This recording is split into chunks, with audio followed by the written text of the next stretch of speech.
So two big mysteries.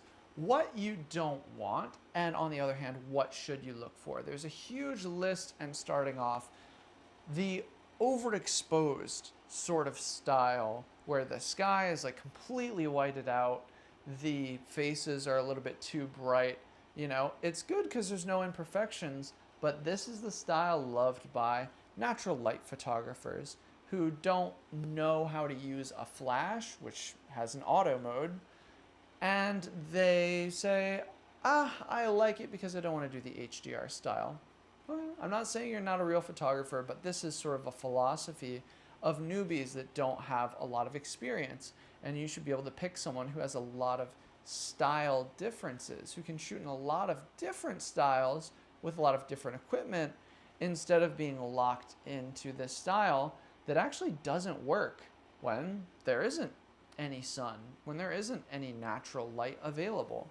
So number two is you have to look at people's full albums. If you see a nice portfolio, okay, cool, but you got to see a full wedding album where the nighttime photos don't look like this, where you have some variety. They're able to use flash, they're able to take interesting night photos, and they're not just relying on like the shutter drag effect. You should be able to have a staff that has full equipment. Like, you should always ask your photographers, are they double shooting? Do they have a backup camera? Are they using any artificial lights? Those are good questions, and you want to make sure they have as much equipment as possible, because it tells you they have real experience and they know how to shoot, and they're not just some newbie who wants to get their foot in the door and might deliver a terrible experience. Number three is like the similar vibe as number one. They only shoot in like one style. They don't actually know how to edit things.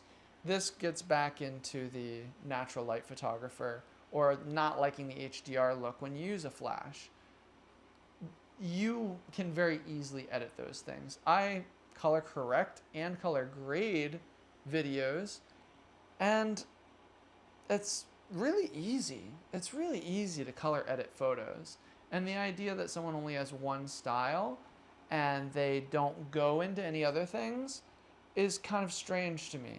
Because a lot of photographers who have an iconic style, who I like and respect and look up to, they are good, but they can edit in any style. It's not that they're pigeonholed into one because they can't do anything else.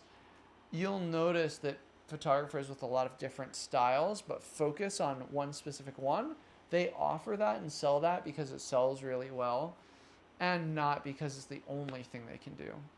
Number four is just an easy, quick one. Photographer only is kind of hard.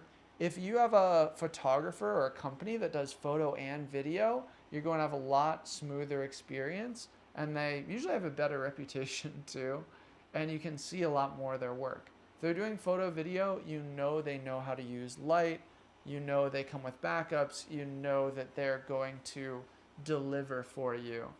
I would say that for me personally, I wouldn't go with anybody who's just a photographer. I would prefer to go with a company, or at least a solid group of people that has a really good style, but also has a really good company and list of equipment behind them. I've seen so many photographers show up and they're like, I have one lens, one camera, and one SD card. And if any of those things fail, day's over? Did they refund the money?